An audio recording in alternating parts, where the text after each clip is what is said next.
শুভ সকাল বন্ধুরা, সবাই কেমন আছো? নিশ্চয়ই খুব ভালো আছো। এই যে সকাল সকাল ছাদে চলে এসেছি। এখন 7টা বাজেনি, 5 মিনিট বাকি। দেখো সূর্য উঠেছে, দেখো আজকে সানডে বলে আজকে একটু দেরি করে উঠলাম, জানো তো। এখন আবার হঠাৎ সকালবেলা না, আজকেও হালকা হালকা ঠান্ডা, বুঝতে পারলাম না। এই এত গরম পড়ে গেছিলো, এখন আবার কোত্থেকে হালকা হালকা ঠান্ডা। আমি তো ওড়নাটা পুরো মাথায় পেঁচিয়ে এসেছি ছাদে। এখন সব শুকিয়ে যাচ্ছে আস্তে আস্তে। তারা ফুলও ফুটেছে, দেখো কত। ওদিকে গাছে নীলকণ্ঠও ফুটেছে। এখানে ঠাকুর ঘর মোচা হয়ে গেছে। আমি ভাবলাম একটু ছাদ থেকে ঘুরে তবে চলে যাই। চলে যাই। তারপর দেখো এই যে চলে আসলো। সকালবেলা চা খেতে পাচ্ছি না, আমি বললাম তাড়াতাড়ি চলে আসবে, আমার আজকে অনেকগুলো টেস্ট হচ্ছে। আমার হবে, আমার অবস্থা দেখেছো? আমি তো দাঁত মুখ খিচে আছি। আমাকে বলছে, আরে হাতটা সোজা করো বৌদি। বলছে, তোমার এত ভয় কেন? এই তো কদিন আগে করলাম। আমি বাবারে, আমি ভীষণ ভয় পাই গো। আমার এই সুচটাকে না আমি সহ্য করতে পারি না একদম। চোখের নিচ দেখছো না ফুলে যাচ্ছে, তো এগুলো এই জন্য সুগার, কোলেস্টেরল, তারপরে তোমার কিডনিটাও সমস্ত কিছু টেস্ট করিয়ে নিচ্ছি।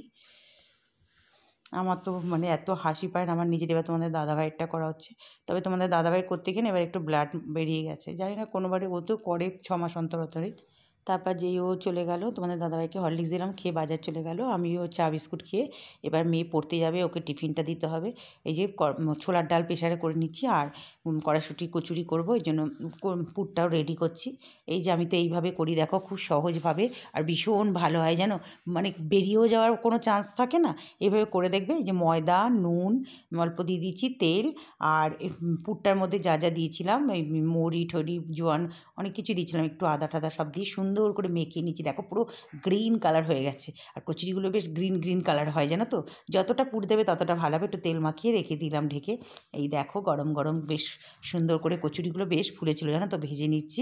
ময়ামটা যত ভালো হয়, যত মাখা হয় ভালো হয়, ততই মানে ভালো হবে কচুরিটা। একটু কড়া করে ভেজে নিচ্ছি। মানে 3টে মেয়েকে 4টে দিয়েছি, ও খেতে পারিনি। ও দুটোই মানে 3টে খেয়েছে। আর বলছে আর পাচ্ছে না। মানে একটু বেশ বড় বড় সাইজে করেছিলাম তো, আর একটু হাওয়া দিচ্ছিল বাইরে জানো তো। যাক, টিফিনটা একদম পুরো জমে গেছিলো আজকে। এই দেখো রোববারে সব মাছ ধুয়ে নিলাম, বাটা মাছ, আর এখানে কই মাছ। আজকে অনেক বড় বড় সাইজের কই মাছ, একদম দেখো সব কটাই বড় বড় আছে আজকে। মানে জিওল মাছের ঝোল খেতে আমরা এত ভালোবাসি, তোমাদের দাদাভাই খুব ভালোবাসে। এখানে রয়েছে পার্শে মাছ, পার্শেগুলো বেশ বড় বড় সাইজের। ওখানে রুই মাছ, কই মাছটা রান্না করব। মেয়ে তো কই মাছ খায় না, ওর জন্য একটু অন্য কিছু করব। এবার দেখো টিফিন তো সব খাওয়া আমাদেরও কমপ্লিট হয়ে গেছে। এবার কই মাছগুলো ভেজে নিচ্ছি। আর বেশ বড় বড় সাইজের কই মাছ তো, একবারে তো ভাজা যাবে না, দুবারে ভাজতে হবে। 3টে করে ভেজে নিচ্ছি। মেয়ে আবার কই মাছ খায় না, ওকে একটু অন্য চিকেন আছে কিছুটা, ওই চিকেন দিয়ে একটু অন্য কিছু করে দেবো। আর বিকেলেও পার্শে মাছ দিয়ে দেবো। এদিকে দেখো পাঁপড় ভেজে নিয়েছি। আর এই যে করলা আলু, এই যে পাঁপড় দেখো, 2 রকম পাঁপড় ভেজে নিলাম। আর করলা আলু ভেজে নিচ্ছি। এটা তো সানডেতে আমাদের জানো স্পেশাল, একদম করতেই হবে এটা। নুন হলুদ দেওয়া বেশ ভালো লাগে জানো তো। করলা আর সঙ্গে একটু আলু দিয়ে দিলে না ব্যালেন্সটা ঠিক থাকে, বেশ ভালো লাগে খেতে। নাহলে বড্ড বেশি তেতো হয়ে যায়। ঢাকা দিয়ে দেবো এবার। আর আমরা তো করলার দানা খাই না, সমস্ত দানা ফেলে দিই। কত যে চেক আপ করি কি বলবো, তাও যে এত কেন রোগের বাসা বাঁধে শরীরে। এই যে দেখো জিওল মাছের ঝোল খাবো। তোমাদের দাদাভাইকে বলছিলাম যে জিওল মাছের ঝোল খুব ভালোবাসে। আর আমি না জিওল মাছের ঝোল মার থেকে শিখেছি। আর আলুটা একটু ডুমো ডুমো করে কেটে দিই, সাদা জিরে ফোড়ন দিয়ে আলুটা বেশ সুন্দর করে ভেজে নিচ্ছি। এবার আদা বাটা, জিরে বাটা, নুন হলুদ, একটু টমেটো, কাঁচা লঙ্কা তো ঝালের জন্য আমরা দেবই, আর রেড চিলি একটু দিই কালারটার জন্য। কি হাওয়া দিচ্ছে দেখো, আবার ঠান্ডা ঠান্ডা হাওয়া দিচ্ছে জানো।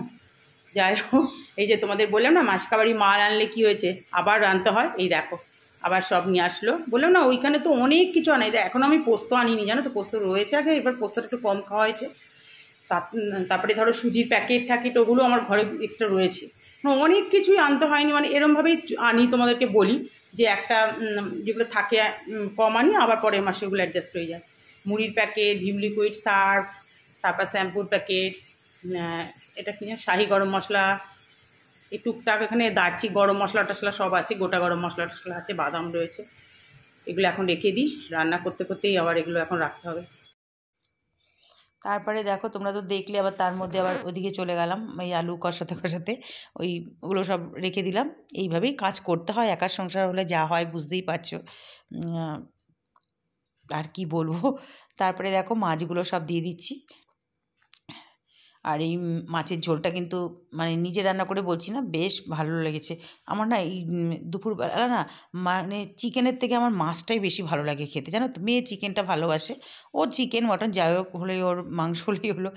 আসলে ওই সময়টা আমিও ভালোবাসতাম খুবই, ওর মতো যখন ছিলাম কলেজে পড়তাম। কিন্তু এখন যেন মনে হয় আমার একটু মাছটাই বেশি ভালো লাগে। মটন হলে মাঝে মাঝে, মটন তো খুব কম খেতে হয় কারণ তোমাদের দাদা ভাইয়ের ইউরিক অ্যাসিড আছে তো, মটনটা ওই জন্য আগে সপ্তাহে খাওয়া হতো, এখন অনেক কমে গেছে যেহেতু বারণ আছে ওই জন্য। যাক, এবার দেখো দিয়ে দিলাম ধনেপাতা। মাছের ঝোল আমার একদম হয়ে গেছে, কমপ্লিট। এবার চলে আসলাম শাক ভাজা করব। লাল শাকটা খুব ভালো, মানে একদম ছোটো ছোটো শাকগুলো ছিল, তবে অনেকবার ধুতে হয়। আমি শাককে ভীষণ ভয় পাই। কড়াইতে দেখলে তো একটু শুকনো লঙ্কার বাদাম ভেজে দিয়েছি, একটু খুব ভালো লাগে জানো তো। হওয়ার পর মনে পড়লে একটু পোস্ত দিয়ে দিলে তো ভালো হতো। মানে এত তাড়াহুড়ো করছিলাম, দেরি হয়ে গেলে না আমার মাথা খারাপ হয়ে যায় জানো। অন্যদিন তো এই সময় গ্যাস ফ্যাস সব পোচা সব কমপ্লিট হয়ে যায়, এখনও রোববার রান্না করতে হয় এই সময়, কিছু করার নেই। তারপর এদিকে দেখো, ওই যে বললাম না মেয়েকে চিকেনটা দিয়ে একটু গোবিন্দভোগ চাল দিয়ে একটু চিকেন পোলার মতো করে দিয়েছি। তবে চালটা না একটু জাস্ট হয়ে গেছিলো, মানে আরেকটু ঝুড়ো থাকলে ভালো হতো। তবে লাস্টে আবার একটু ঠিকঠাক মতো করে দিয়েছি। মেয়ের তো খুব পছন্দ হয়েছে। গোবিন্দভোগ চাল তো খুব সুন্দর গন্ধ পেয়েছিলো। তোমাদের দাদাভাই ঘরে ঢুকে বলছিল কি যে ও নিজে কী করছিলো, তারপর বসে বসে কী করছো গো, বিরিয়ানির মতো গন্ধ বেরিয়েছে। আমি যে না না, ওই বিরিয়ানি একটু মশলা দিয়ে দিয়েছিলাম। এরপরে দেখো এই যে চাটনি, শাক ভাজাও হয়ে গেছে, চাটনিও কমপ্লিট। যাক, মোটামুটি রান্না হয়ে গেল। দেখো রান্না হয়ে গেল সব, আজ অনেক দেরি হয়ে গেল। ভাতের মাড় উপর করে রেখেছি, দিয়েছে, আর গ্যাস মোচা হয়ে গেল, 1:20 বেজে গেছে। মেয়ের বাবার স্নান হয়ে গেছে, মেয়ে ঢুকেছে, এখন ও পড়েই আসলো 1টার সময়। এই যে বাসনগুলো শুকিয়ে রোদও চলে গেছে, ওদিকে সব আলু রয়েছে, গাজর রয়েছে, ওখানে দিয়েছি, সব বাসনও শুকিয়ে গেছে। মেয়ে বেরোলেই আমি ঢুকে যাব। এই দেখো আমার পুজো দেওয়া হয়ে গেল রোববারে। আজকে এই আগের ঠাকুরটা জলে দিয়ে গঙ্গায় রেখে, মানে গঙ্গার ওখানে রেখে দিয়ে আসতে হয়, বেদি মতো করা আছে, অনেক ঠাকুরই রাখা থাকে, তারপর ওরা যা করে। এই দেখো পুজো দিয়ে নেবে, আজকে প্রচণ্ড রোদ, খেতে বসে গেলাম।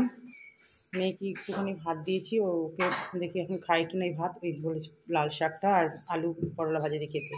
আর ওর জন্য তো এটা করেছি চিকেন পোলাও গোবিন্দভোগ চাল দিয়ে, চাটনি, মাছ, আমাদের তো মাছের ঝোল, পাঁপড়, 2 রকম সব নিয়ে খেতে চলে আসলাম তোমাদের সামনে। চায়ের কাপ এই যে হাতে করে সঙ্গে করে নিয়ে এসেছি এখানে বসা মানে চায়ের কাপ হাতে। সন্ধ্যে এখন কটা বাজে, 6:30 মতো বাজে। আর আজকে দেখছি, কদিন আগেও দেখছিলাম 6টার সময় বেশ আলো আলো, আজকে দেখছি কোনো 6টার সময় যেন বেশ সন্ধ্যে সন্ধ্যে হয়ে গেছে। আমি পাশের বাড়ি আমার যা হয় সম্পর্কে সামনে থাকে, ওকে বলছি যে হ্যাঁ দেখেছো, বলছি হ্যাঁ দিদি ভাই কীরকম ঠান্ডা। আর আজকে না মানে সকালবেলা একটু হালকা হালকা ঠান্ডা ঠান্ডা লাগছিল, হাওয়াটা দিচ্ছিল তো, খুব হাওয়া দিচ্ছিল। তারপরে কিন্তু কী রোদ উঠেছিল। আজকে আমার স্নান করতে আমি এবার টাইমের জলটা চলে গেছে, দেরি হয়ে গেছে, মেয়ে স্নান করে বেরোলো, টাইমে জল চলে গেল, 1:30 বেজে গেছে তখন। তারপরে আমি স্নান করতে, আমি জানি ট্যাঙ্কের জল তো খুব গরম হবে, এত রোদ, বিশ্বাস করবি না বন্ধুরা, আমি না গিজার চালাইনি, আমি না গরম জল, তো ওই জল দিয়ে স্নান করলেই ভালো লাগবে আরো। কি ঠান্ডা ট্যাঙ্কের জল, ওইগুলো দিয়ে স্নান করেছি। আমার তো এমনিতেই মাইগ্রেনের প্রবলেম, যা কষ্ট হচ্ছে কি, আমি ভগবান, আবার গিজার চালাবে, তখন আবার গরম হবে, অত সময় ওতেই করে নিয়েছে, আর কি বলবো। তারপরে অথচ ছাদে না রোদে দাঁড়াতে পারছি না, এত রোদ আছে, কিন্তু ওই যে হাওয়াটা দিয়েছিল না ট্যাঙ্কের জলটার, গরম কিচ্ছু গরম হয়, ঠান্ডা পুরো গরম। যাক হয়ে গেছে, স্নান করি তো তারপর ছাদ মানে ফ্রেশ ট্রেশ হয়ে ছাদে চলে গেছে, একটু রোদটা একটু লাগছিল, ওই জামা কাপড় মেরেছিল, একটু রোদ লাগছিল। আজকে কাছাকাছি কিচ্ছু করিনি, আজকে একদমই কিছু কাছাকাছি করি, মেশিনে সব রাখা আছে, কালকে আমি একবারে বললাম যে আজকে আর করে কেউ ওগুলোই জড়ো করে থাকা, ওগুলো তো আর লাগবে না আমার অত, কালকে একবারে মেশিন চালাবো তখনই করবো। আর এমনিতেই ভালো লাগছে না হাতটা, যে সকালবেলা তো দেখলে টেস্টে এসে একটা হয়ে রয়েছে, দিয়ে প্রেশারটা প্রচণ্ড লো হয়ে গেছে। এতটা লো যে কী করে হলো দুজনেরই, তোমার দাদা ভাইয়েরও আমারও। এতটা লো যে কী করে হলো, খাচ্ছি খাচ্ছি সর করছি, লো প্রেশার যে কী করে হলো, আসলে নানা রকম টেনশানে আরও হচ্ছে। টেনশান কি কম বলো? এখন চাটা তো খাই, চাটা খেয়ে একটু শরীরটা ফ্রেশ করি। আজকে খেয়ে দিয়ে উঠে তো এখন আর ছাদে রোদে যেন চুলটা ভেজা ছিল, তারপরে এখানে একটু, ওরা তো প্রচণ্ড রোদ আসে আমাদের ডাইনিংয়ের ওখানে, বলে না দুবার সকালে রোদটা আসবে 11টা থেকে 1টা অবধি থাকে, হ্যাঁ 1টা অবধি থাকে, তারপরে চলে যায়, আবার 2:30 নাগাদ থেকে আর রোদটা আসে। ওখানে 3টের সময় একটু বসেছিলাম, খুব রোদ লাগছিল, চুলটা বেশ শুকিয়ে টুকিয়ে গেলো, তো ঘরে গেলাম, ভাবলাম কি আজকে বেশ ঘুমিয়ে পড়বো, শরীরটা ক্লান্ত লাগছে, কিচ্ছু ঘুমায়নি, কিচ্ছু না, বরঞ্চ ওর বাবা মেয়ে দুজনে ভালো ঘুমিয়েছে। যে বাবা সত্যি আমার আসলে ঘুমটা হয় না বলে আমার প্রেশারটা আরও ডাউন হয়ে যাচ্ছে, একদম তো লো হয়ে যাচ্ছে, কি বলবো একদম। দেখো না রাত্রিবেলা মোবাইল করতে করতে না ঘুমোতে ঘুমোতে অভ্যেস, সেই মেয়ের ছোটোবেলা, মেয়ের যাবে থেকে পড়া রয়েছে 1টা বেজে, ওর প্রজেক্ট আগে তো ওরকম অত রাত্রি 2টো 2:30 অব্দি ঘুমিয়ে আবার ওর 7টার মধ্যে গাড়ি এসে যেত, ওরও কষ্ট হতো, এত এত প্রজেক্ট থাকতো, এই করতো, ওর বাবারও খুব খাটনি হতো, তখন অতটা রাতি করতাম না। এখন এই মোবাইলের অভ্যেস হয়ে গেছে, এখন মোবাইল ঘাঁটতে ঘাঁটতে 1টা বাজে, ঘুমোলাম 5:30 নাগাদ উঠতে, মানে 5:30 অ্যালার্মেই ঘুম ভাঙিয়ে যাবে। তাহলে বলো কতটুকু ঘুম হচ্ছে, আর দুপুরে তো আমার ঘুমই নেই, সেদিনকে তো একটু ঘুমিয়ে পড়েছিলাম, আজ চেষ্টা করলাম তো ঘুম হলো না। তাহলে অনেক কথাই বলে ফেললাম বন্ধুরা, তাহলে ভিডিওটা এত পর্যন্তই আজকে।